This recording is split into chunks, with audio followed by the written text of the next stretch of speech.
Hey, everybody, welcome back to another edition of the Round Table Battlefield. It's very round. It's very round. Must admit.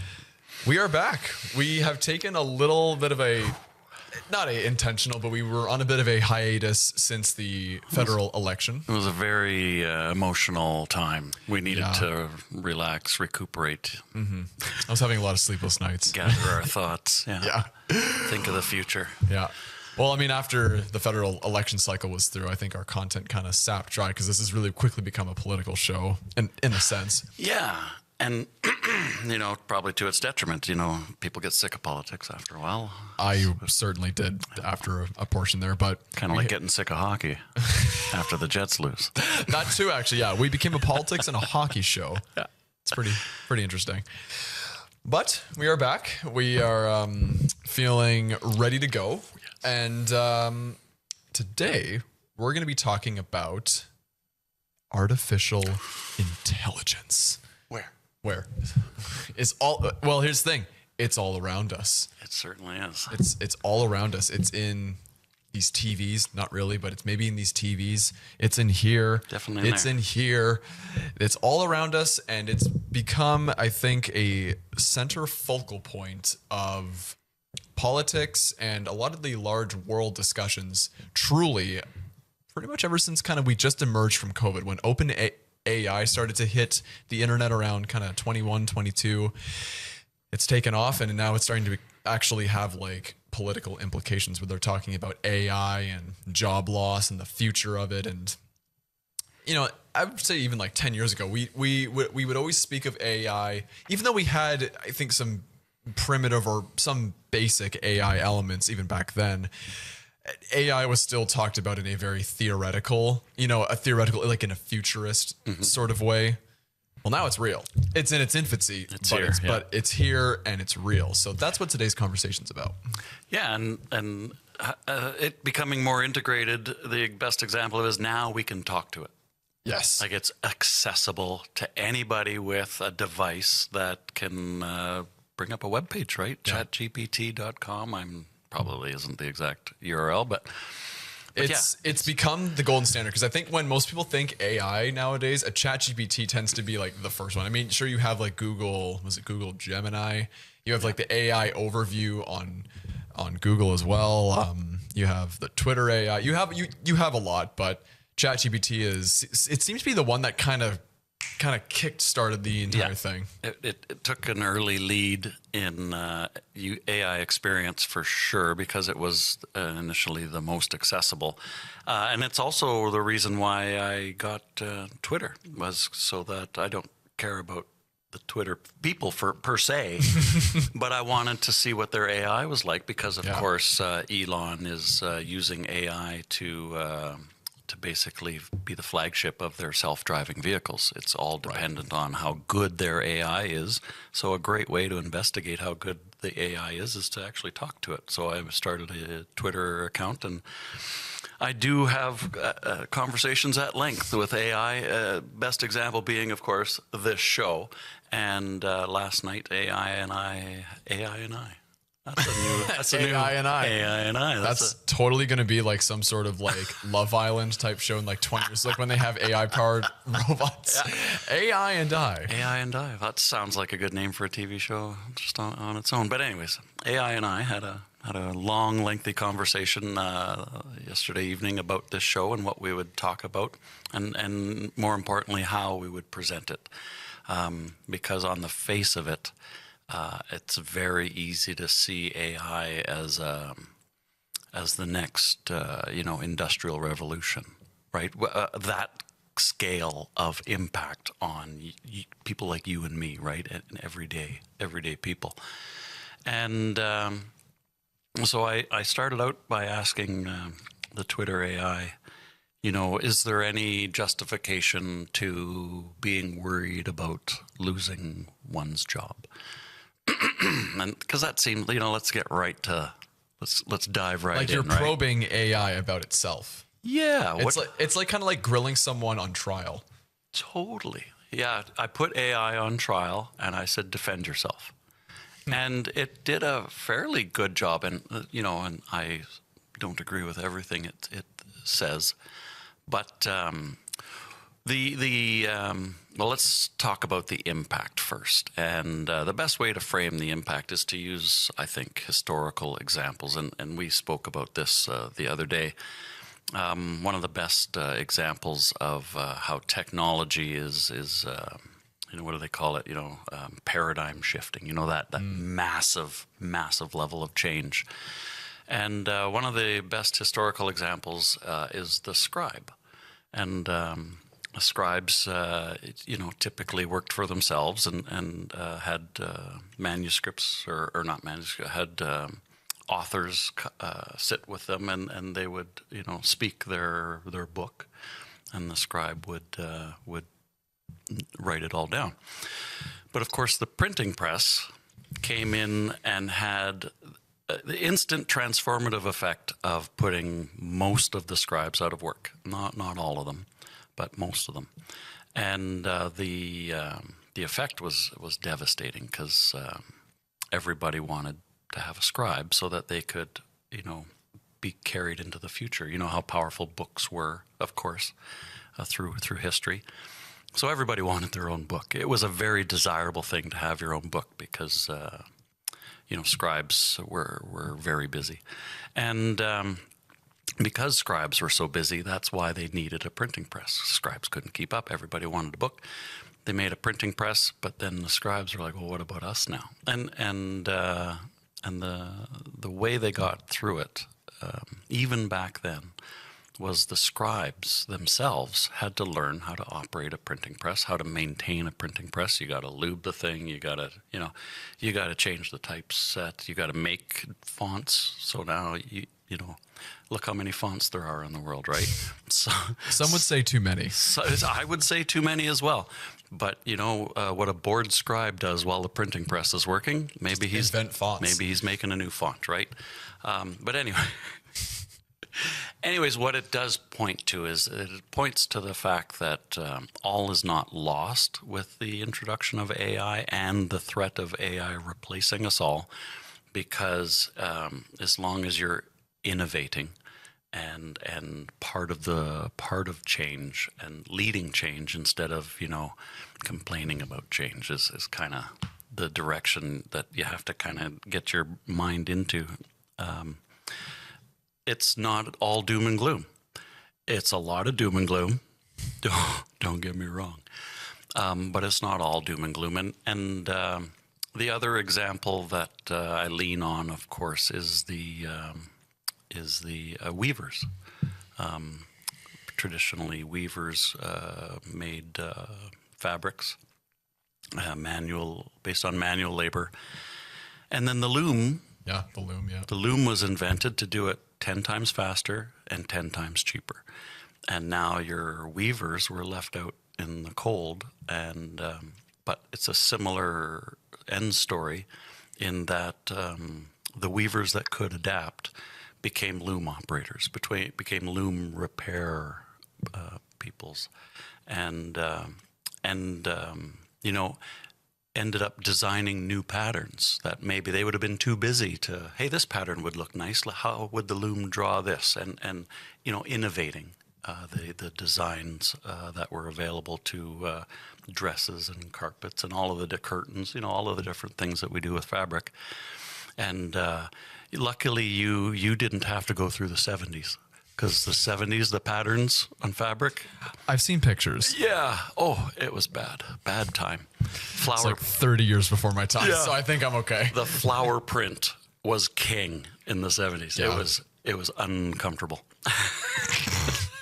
For our older viewers, you're probably on the floor laughing right Yeah. now, and meanwhile, everyone my age is kind of going, Yeah. What are they talking about? But it's just another way to frame the transformative effect that AI is going to have, and the other way that we need to kind of set our boundaries for a conversation like this, because we're talking about the future of AI. So are we talking immediate future? Are we talking medium future? Are we talking long-term future? So throughout the conversation, I'm going to try my best to make sure that, well, this effect might be felt in the near term, but in the long term, a different effect might be felt. Because, well, let's get to the doom part. Well, I was going to say, why don't I try and play the role of someone who wants to look at it from the most perfect world viewpoint ever? Oh, yes. So, and then you tear it all down with the doom and gloom point by point. So I'll start. You'll be the optimist. Yeah, exactly. So I'll put my glasses on in a funky way. So I'll say, within a perfect world, with AI taking over the world, we won't have to ever work again, and all of us humans can live on UBI, Universal Basic Income, and we're free to do whatever we want in the world. We can indulge in our hobbies and our practices, spend time with each other, and we let machines run everything. Sounds great. Where do I sign up? It sounds great. Now, tear it down. Well, there are a huge number of assumptions baked into that type of a statement. Number one, who's feeding us? It's true. Is it robots? Is it farmers? Is it robot farmers? Well, right. Is it corporations who have an army of robots like the Clone Wars, and these guys are just out tending the field until somebody hits the button that says go do something else, and then we watch the army march off to wherever it needs to go. The science fiction writers have been their bread and butter for the last 100 years, right? That and zombies. And zombies. Two oversaturated markets. Yeah, delightfully so, though. I love a good zombie movie, and I also like science fiction for the exact same reason. It just paints a picture that you can consider and weigh the pros and cons of. Now, UBI is another hour-long topic in and of itself, because it has two transformative effects. It either can be a prison or it can be a release. Some people would take UBI and become the best version of themselves that they could ever be. And some people will take UBI and go, this is it? This is all I get? Seriously? So there's a different mindset. And I think that mindset is important to distinguish, because it will also affect how AI is received, because it's going to depend on your mindset. Are you going to be the innovator? Are you going to be the person who finds out how to incorporate AI into them to make themselves more productive? And the reason I frame it in that way is because if you don't, there's a good chance you're going to be the one receiving AI and going, this is all I get? Right? So what I'm going to try and do today is try to help people navigate through a very dynamic landscape.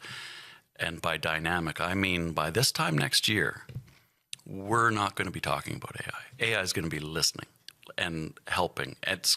AI is about to not transform our lives. It's about to take over our lives. Oh yeah, it's sounds scarier than it is.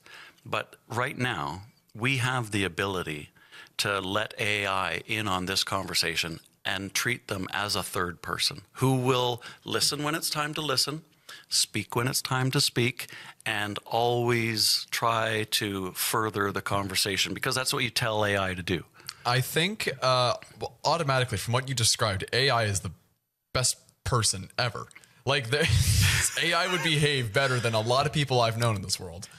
I think you're exactly right, because if you tell AI, I want you to act as my best friend and help me when I need help and defend me when I need to be defended, it will listen to the conversation and it'll go, hey, that's not fair.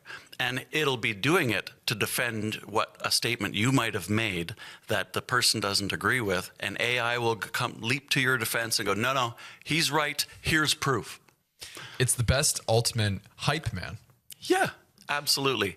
And the neat thing about AI is it's so malleable that you can also tell AI to do the exact opposite. I don't know if you watch Big Bang Theory. Oh, yes. Do you remember when Sheldon asked all of his friends to disagree with everything he said? I think I do. And their, of course, first answer when he said it is, we can't do that. And he goes, oh, yes, you can. No, we can't. No, that's not our job. And anyways, the back and forth arguing and we can't do it. Well, I need you to do it. Well, yeah, but we don't want to do it. Yeah, but you really would help me. And anyways, at the end of that conversation, Sheldon walks away. And then he turns around, comes back and goes, thanks, that was helpful. Now, AI... Oh, yeah, that sounds familiar now. Right. Yeah. AI is absolutely capable of doing the exact same thing because if you tell it to do it, it will do the best job it can with the resources that it has available to it. So the challenge is then to use it, just like Sheldon used his friends to help him be more creative. We now all can use AI to help us in whatever way we think is most helpful to us. And it will individually tailor itself to your specific needs. And the more information you give it about you, the better it will tune itself to be what you need. And the trick to getting the most out of AI is to basically include it as our wingman, our voice in our, that nagging voice that either is for good or for bad. Whatever you want AI to be, it'll be that for you. Can we make robots that look a lot like a human, and we just put AI into it, and we have the perfect spouse? Because that's something perfect. Well, close to perfect, or sorry, I should say perfectly tailored to what you want in somebody. Right. Would we ever want that though, as a full-time partner? Yes. Somebody that's absolutely perfect. No, what I mean is just like Sheldon asked his friends to challenge him and contradict him and be be abrasive. Sheldon did that because he felt that's what he needed to break through his limitations. Like, he was struggling with, whatever formula he was working on. And he needed his friends to help him. And their way of helping him was to challenge him by disagreeing with him. And so you may not even be aware, like somebody not as self-aware as Sheldon might not think that would be helpful. But your AI would go, you know what I think would help you? If I start disagreeing with you. And then AI, of course, would never act on its own. It would offer it as a suggestion. We've tried agreeing with everything you say. Why don't we try disagreeing with everything you say? And then you can rate which of the two is more helpful. What I mean to say is it's whatever tool you need it to be. And it will, as your tool, suggest other ways that it can help you. And every interaction with Twitter's AI, it ends with 3 suggestions, and it says, I could help you by going off on this tangent, or we could go off on this tangent, and it just gives you 3 tangents that you can select from if you want to explore an idea further. And the best idea that I can think of at this on this day in history, and I would put it out as a challenge to everybody who is worried about how the future of AI is going to affect them. We can't speak for everybody. Everybody's got different jobs and is in a different place. But AI will speak to them individually and will tell them step by step exactly what they need to do in order to position themselves to take advantage of AI and use AI to be an innovator. To be, the people that started working on the looms versus the people that were just weaving up until that point, or the people that are using the printing press instead of just going home and going, stupid printing press took my job, and then suffering because of they've been excluded from the future. And AI is and I it feels weird to say I spoke with AI about this, but that's the new world we live in. Now you have a sounding board. You can use AI to go, hey, what do you think of this idea? Or even I just wrote a poem. What do you think of it? I wrote a book. What do you think of it? I had an argument with my boss. What do you think I should have done? Or is what I did, what could I have done better?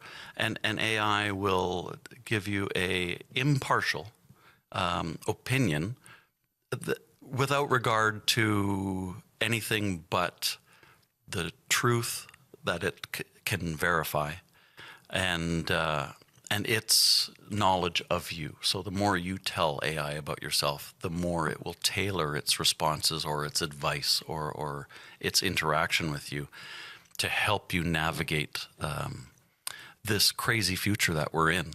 And by crazy, I'm that's a soft, like, it's crazy with all capitals. Like, it's gonna get silly.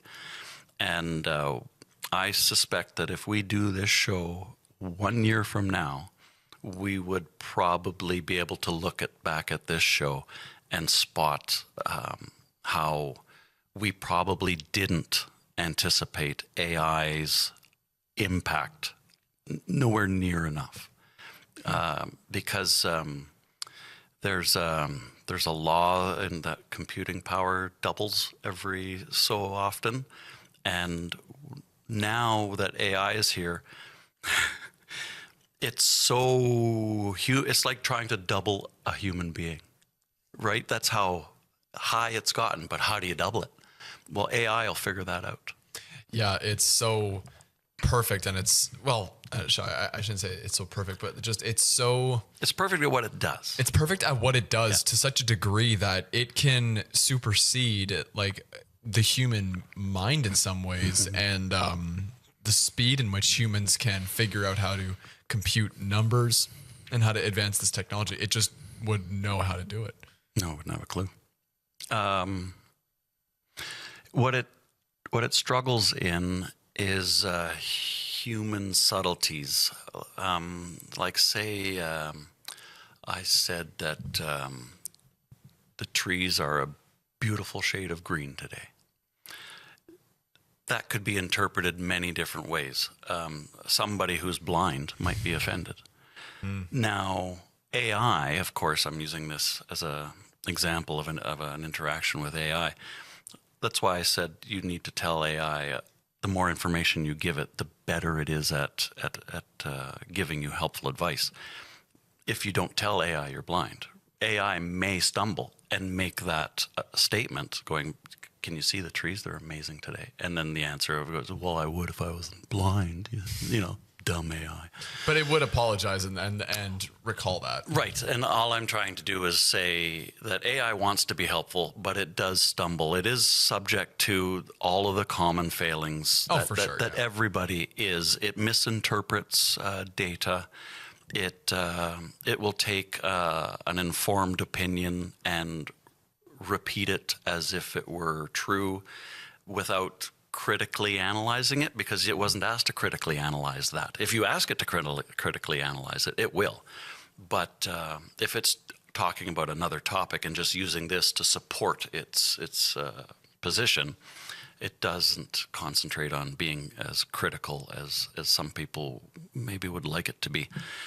But what I mean to say is, this is like a call to action, almost. What I mean to say is, if you haven't interacted with AI yet, today's the day.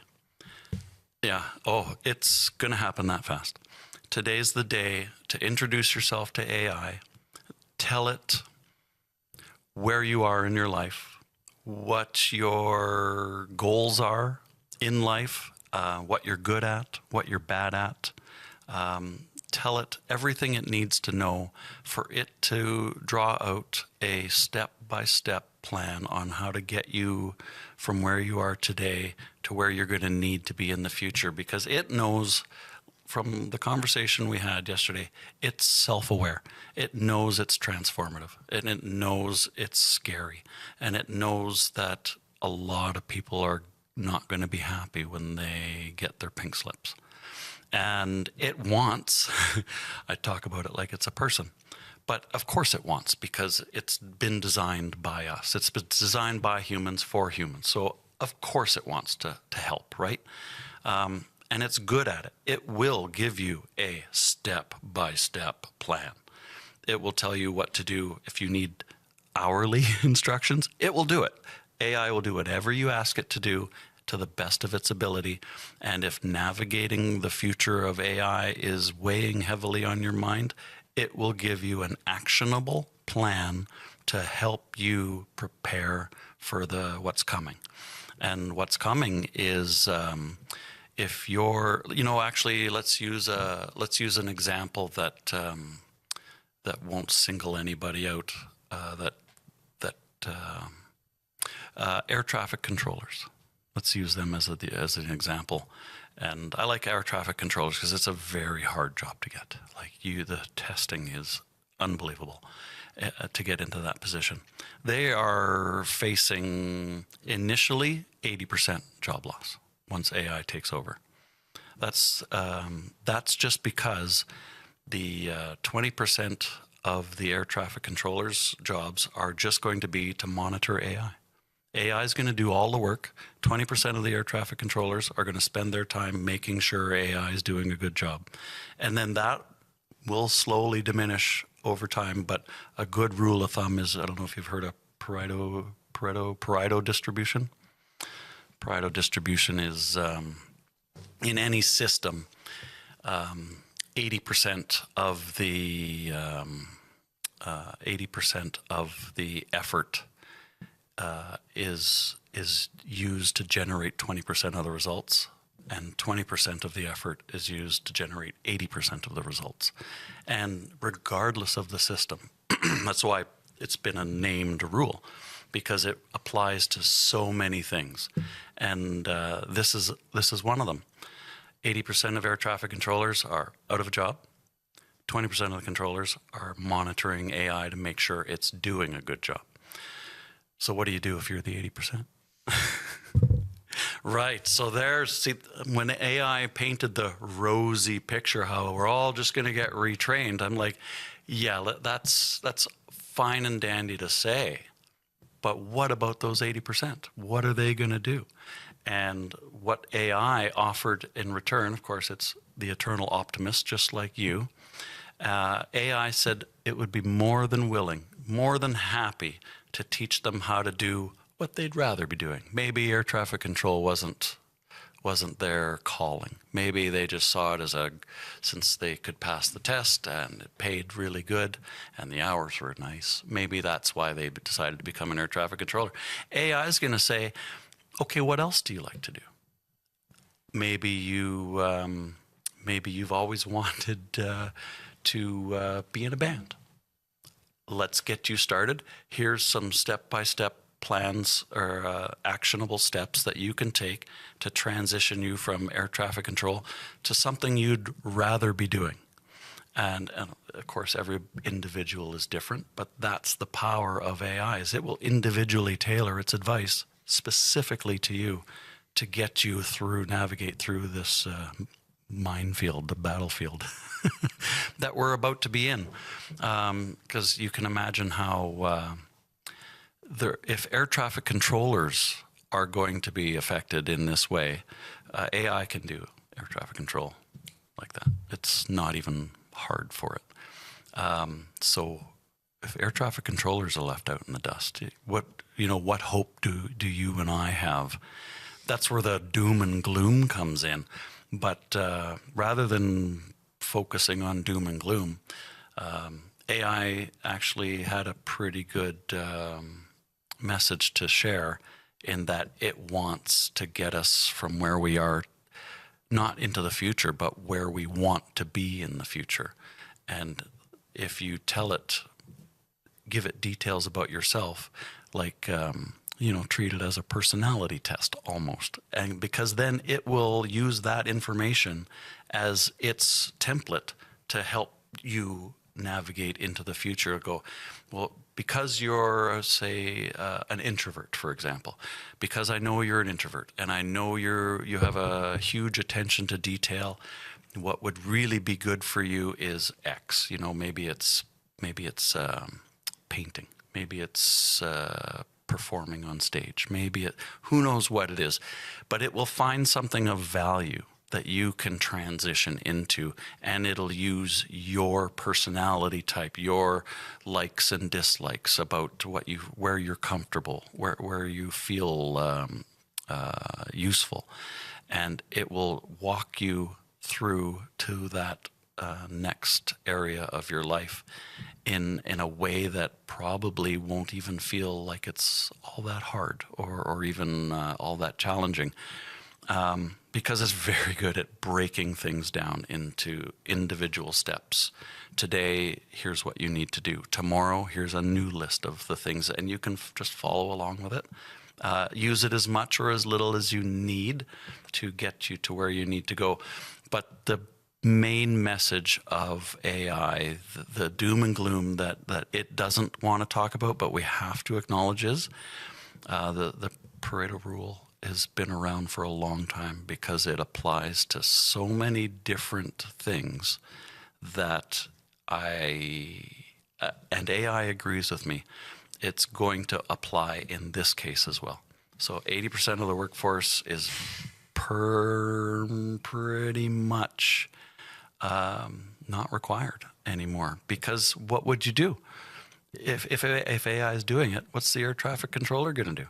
If he doesn't get the job monitoring the AI, well, he better start looking for work. And the time to start is now, because you need to get your skills ready so that you're ready before AI comes and says, thanks for everything, but we don't need you anymore. Wow. That is a lot to unpack. Yeah.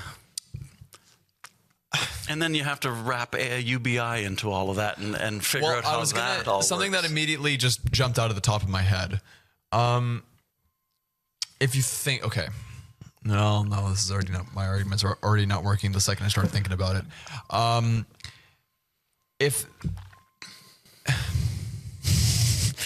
If AI started taking over the majority of jobs, the amount of money that the government would have to put into like benefits and social security in a way it shouldn't need to be as much.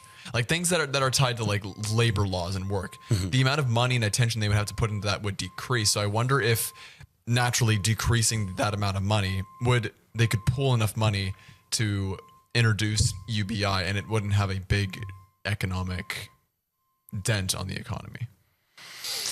That was me going straight off the dome. And it's a very subjective thing to say.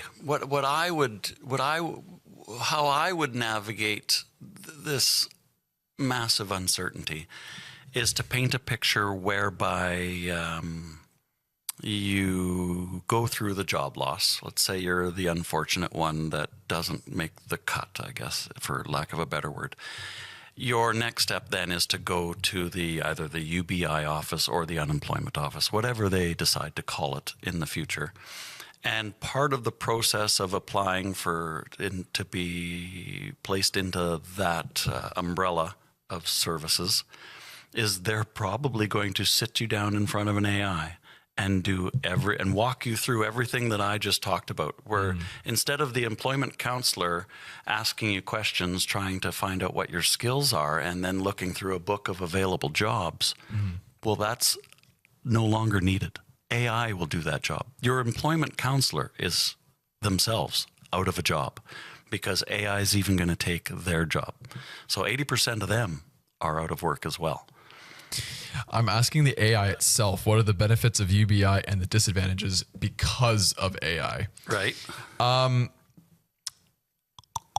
So yeah, the number one benefit, so this is according to ChatGPT, the benefits of UBI in the context of AI, it mitigates job displacement from AI.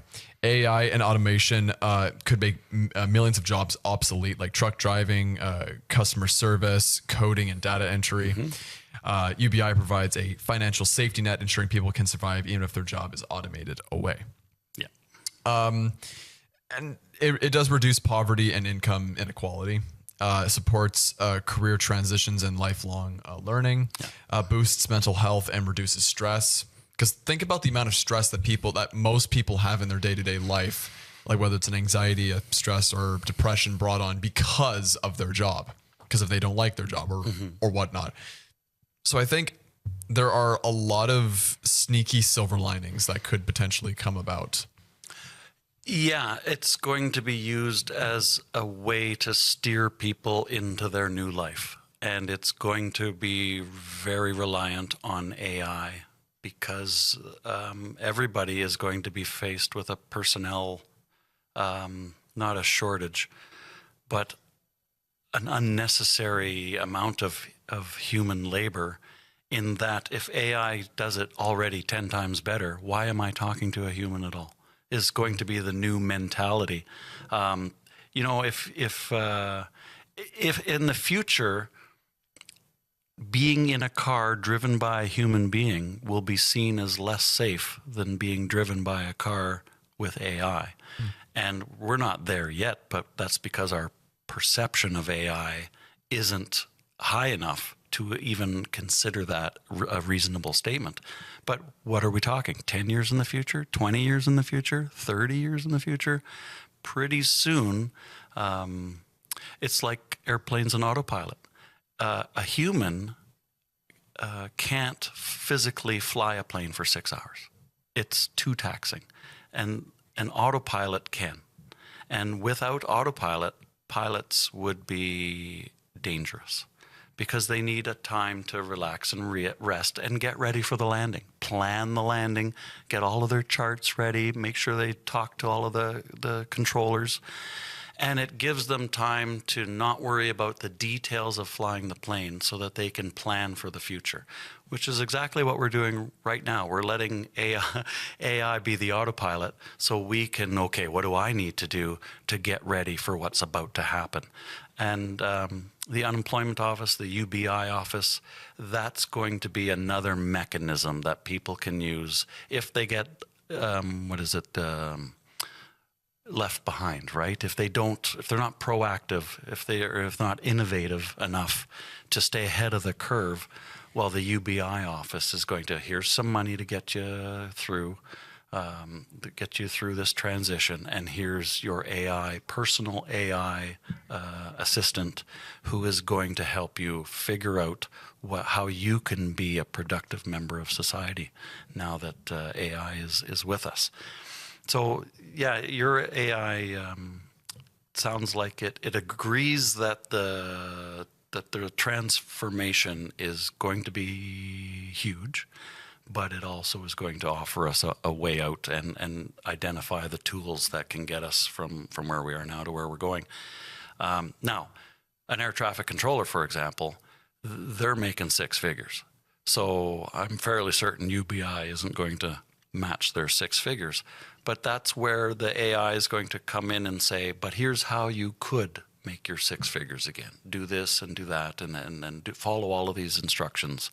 And AI is best positioned to give that advice because it's the cause of all of this universal change. So I think we have every right to be scared.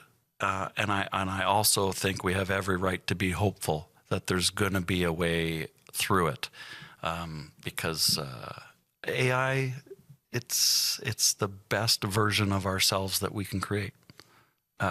Until AI creates something better. Until it turns on us, and then we're all dead. Okay, well, that's the doom mentality. That's where the oversaturated market comes in. Like, that's where Terminator comes in and all that. Right, exactly. But I don't know. Those things about AI becoming self-aware and then suddenly turning on all of us, I don't buy it. I think that's a human invention and something that we've artificially created that idea ourselves. And I think that idea was created in the Bible, and I think the story of Noah leans on that very heavily. So AI is going to cause it to rain for 40 days and 40 nights? I'm certainly not suggesting that the world will need to be purged. What I'm suggesting is that in the Bible, a situation developed in which the lesser of two evils was to purge the world. And that story was told to impress upon us the idea that as long as we don't get as bad as it was at that time, we'll be all right. But if we ever do get that bad, yeah, something bad might happen. And that's why I think the story of Noah's Ark is kind of a wake-up call for everybody. You know, why do I do good things again? So many people get away with being bad and doing bad things, and sometimes they even profit and reach higher levels of status doing bad things. Why exactly am I doing anything good? Like, that's a self-examination question that probably a lot of people go through. And the reason is because, oh, trust me, it could get a lot worse. And especially if it needs to get worse in order to get better. So the reason that we should all be hanging on to when we wake up and decide to do good things today, it's because I don't want it to get worse, right? It has very little to do with what is going on in other people's lives. And it's just an acknowledgement that history has proven time and time again that if you don't act at your best level, and then that repeats itself en masse, where everybody's not acting at their best levels, something really, really bad will happen, and make sure that that changes, because we can't survive if we're all tearing ourselves apart. And I think that's where the story has value of Noah, in that it gives you a reason to still be good, even though so many are being bad. I think I was more so alluding to the fact that why would we create an AI that would destroy us? Why would we create something that would end us? Right, but are we talking 10 years in the future, 20 years in the future, 30 years in the future? Where do you want to have this conversation? As long as it's not in our lifetimes. So then we don't have to see it or deal with it. Because that's what human nature is. That's exactly what human nature. Won't happen in my lifetime. Don't care. Right, like the repercussions of inflation. Probably not going to be felt in our lifetime. Hard to say. But inflation is the most destructive element of society that we could possibly conjure up with so far. But now we have AI. And AI probably, I haven't talked to AI about this. Maybe I will when we have our next roundtable. But we are such a destructive force towards ourselves, towards, well, everything. Like, just ask the rainforests how they're doing, right? So there's such a destructive element baked within us that I'm sure AI isn't going to jump straight to flooding the world. What it's going to do is individually help you become a better person, help them become a better person, help me become a better person. And the best part about this prediction is it's actually available. Everybody can have an AI on their desktop and use it throughout their day to get through this crazy thing we are going through right now. And I was thinking about this on the way here, how lucky I am. You know, I got to witness the birth of computers, right? And then I got to grow up with computers. And then I got to see how computers transformed everyone's life. And now it's the next step. It's just the next thing. First it was calculators, right? And then electronic watches, not that I was that old, but the digital watch, for sure. I got to see the first one. And then we've just been building on top of our previous inventions. And then, of course, AI was the next logical step. Science fiction authors saw this, you know, even before I was born. They saw the way that the world was going to go. So, I do appreciate that, how much technology I've seen in action, and maybe it positions me better for AI. It's hard to say, right? I don't know what your like. How do you once AI takes over all the manual labor, all the repetitive tasks, all of the drudgery, you know, you name it, AI with a proper robot, like Tesla has a new robot, and they're testing it now.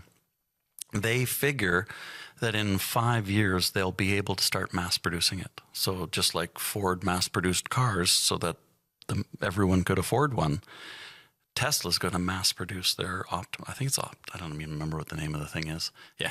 They're going to start mass producing their robot, which means you and I in 5 years very likely might have a robot sitting in the corner waiting for us to tell it what to do next. It will be joining us on the show. Maybe, right? If that's what we want, it would be more than happy to do it. But if you need it to go warm up the car, it'll do that too. If you need it to take your dog for a walk, it'll do that too. If you we could go on and on, right? But that's how AI with robotics is a game changer that we can't even fully comprehend yet. Because who wants to comprehend a world where we're all out of a job? My head is already hurting. Like everything you've just said, I'm just going, oh gosh, I think I'm still okay with just, asking AI to write to replace the lyrics in a song and replace the topic with like hot dogs. Yeah. Help me cheat on my essay. Write a book report. Yeah, let's just stop there. Let's not talk about book reports anymore. No. No, I think I don't even know where I was even going to go with this. Well, you've done your research, and I mean, you've certainly read a lot into it, and you've thought about this quite a lot. I haven't thought about it too much, which is maybe why I have this sort of blind, optimistic view of it. And in a sense, because I almost solely just look at all of the good things that potentially could come with AI that are, I think, fully realistic. Mm-hmm. The need for, the need for manual labor would go down, which mm-hmm. would, it helps. And then of course AI can help come up with new mathematical or tools to help, figure out how to combat diseases or climate change or anything like that. Like, I just feel like it can be utilized in so many potential ways that it could really help us. And I mean, I don't know. I'm no AI expert or what it's going to be like in the future, but I like the idea of we never let AI take over for us, but but it's a tool that we use that we're still in control, mm-hmm. but it's a tool that we use in our jobs, in our day-to-day lives to such, but it just keeps getting smarter and smarter. And we get it to such a degree that we as humans still do our jobs, even if we're not doing as much work. We're still doing our jobs, but the efficiency in which we can do our jobs is just through the absolute roof. Like, we can mass produce, like we figure out, like let's say in 40 years, we figure out how to mass produce a car, mm-hmm. but the amount of ingredients and supplies that we actually need to make the car are so less because AI has found ways to, I'm going to make up words. Exactly. It knows how to compound aluminum in such a way that you need like a fraction of the amount of aluminum to make a car. It's going to say, why are you idiots still using lithium? You should be using this. And then boom, all our lithium problems are solved. And we don't even know about it yet because we haven't probably asked AI, hey, what do you think of this battery? Yeah, exactly. So I just think that the potentiality to use it as a powerful tool, I think, is through the roof. Mm-hmm. And there's a lot about it that gets me really excited, that I think for the future that, the current issues that we're dealing with in this, in the year of our Lord, 2025, I think that we can figure out a lot of things by using AI as a helpful tool. Well, the final nugget I'm going to leave with you. Yeah. We're trying. Please don't tell me something that's going to keep me up at night. We're trying to break Cullen's brain today. This is trying. You've already done it. This is the goal. Well, we have 9 minutes, so you better make this. I know this is going to be like the biggest send off. Be the biggest cliffhanger. I don't know if you're familiar with the term of the next evolution in humans. Humans are going to obviously keep evolving, but in evolution there's minor steps and then there's major steps, usually like going from like Homo erectus to Homo sapiens. I mean, I don't think that's how it went, but like evolution's in us as people. It's probably a great way to talk about this next influence that AI is going to have on us. Are we going to become like Homo computers? Better. Whoa. Yeah. Okay. So I'm just going to paint a picture, and you tell me what you think the end result of this is going to be. And I don't know if you're a Star Trek fan. I have not seen it. No. Okay. Okay. I'm gonna close my eyes. I'm gonna think here. It does draw a little bit on Star Trek's themes. Okay. We're in a house that is fully integrated with AI. Just like we talk to Siri now, we'll talk to our house. Hey, house, turn on the lights. Hey, house, what time is dinner going to be ready? These kinds of conversations are commonplace in this household with AI in the future. So now you're, let's say you're a 3-year-old child, maybe not even 3. Maybe you're still in diapers, but you know how to talk. Oh, yeah, you've learned how to talk. Oh, You've seen your parents talking with the house, and you're a kid, and you know how kids and technology, right? They always want the most expensive thing. They can tell.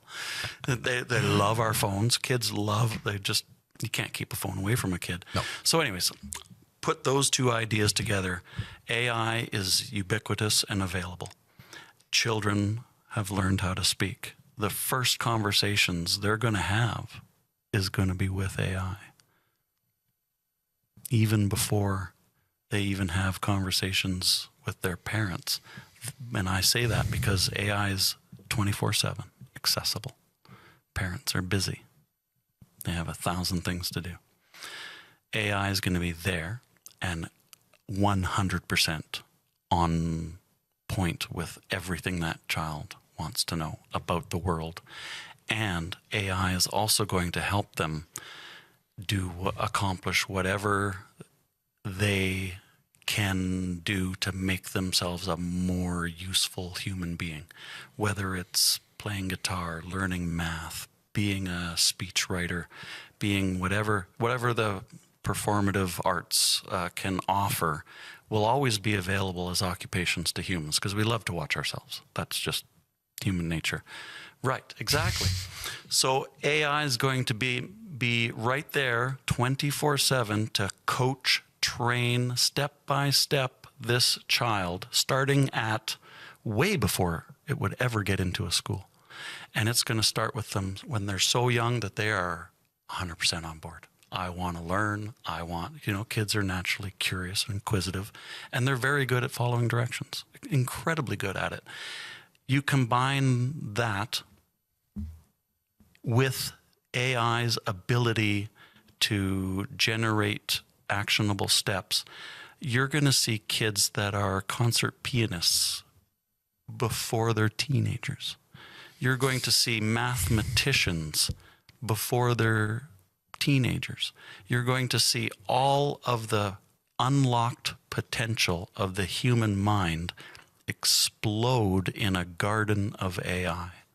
And it's going to mean that you and I, by future standards, we're morons. We're absolute idiots. They're going to look back on us, and they're going to look like how we look back at. They're going to feel sorry for us because we didn't have the AI tutor from day one, constantly coaching them, tutoring them, helping them do whatever they feel that they're best suited to do in life.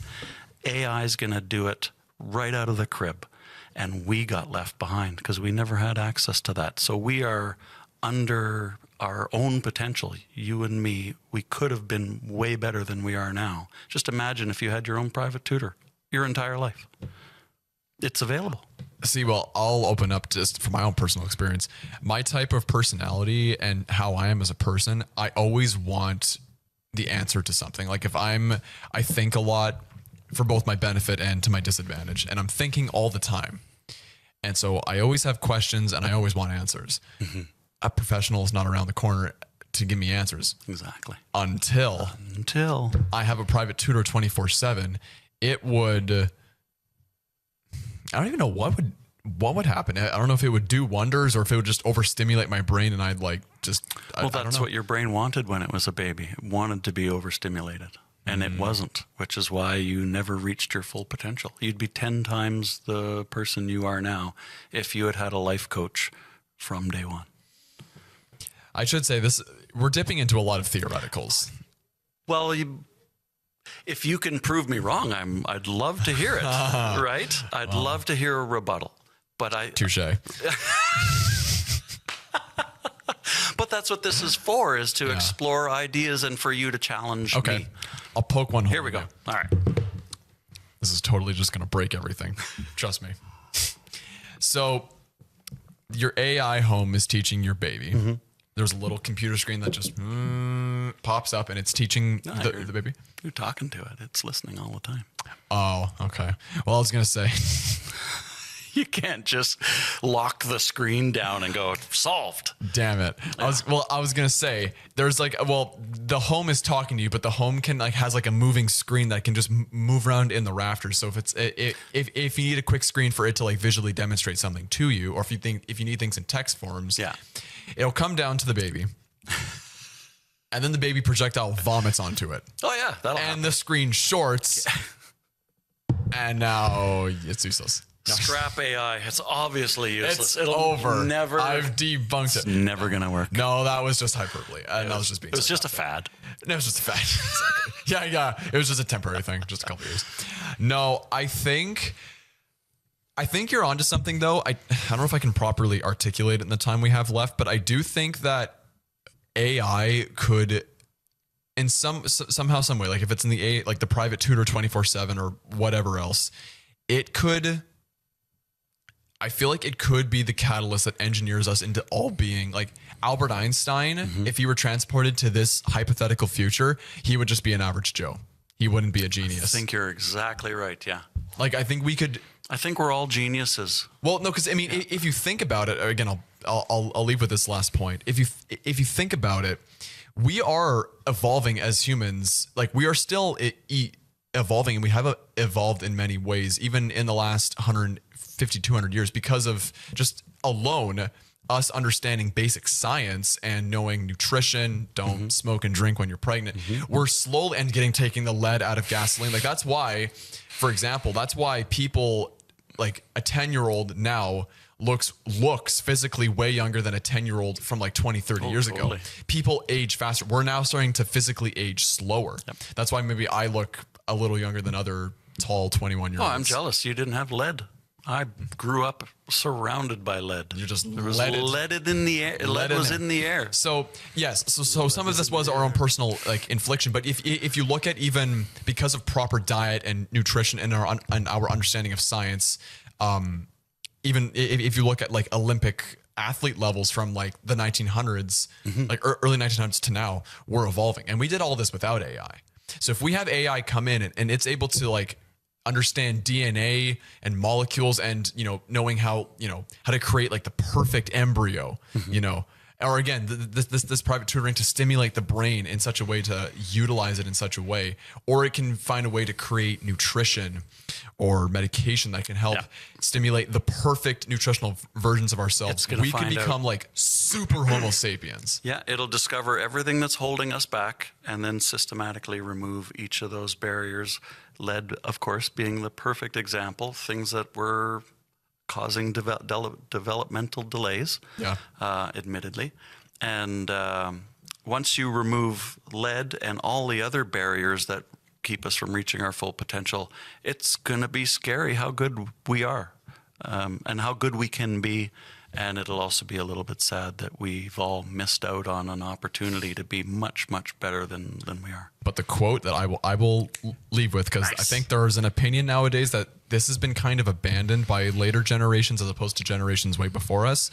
We want to make the future better for our kids and our grandkids. And AI will help us do it. And AI will help us do it. Absolutely. And that is a awesome way to end the episode, because we are unfortunately out of time. So thank you very much for watching yet another edition of the Roundtable Battlefield. What do you think about AI? If you're watching this on YouTube, please leave your comments and your thoughts down below. Let's have an open discussion. But from Colin and Kevin, thank you very much for watching, and we'll see you soon.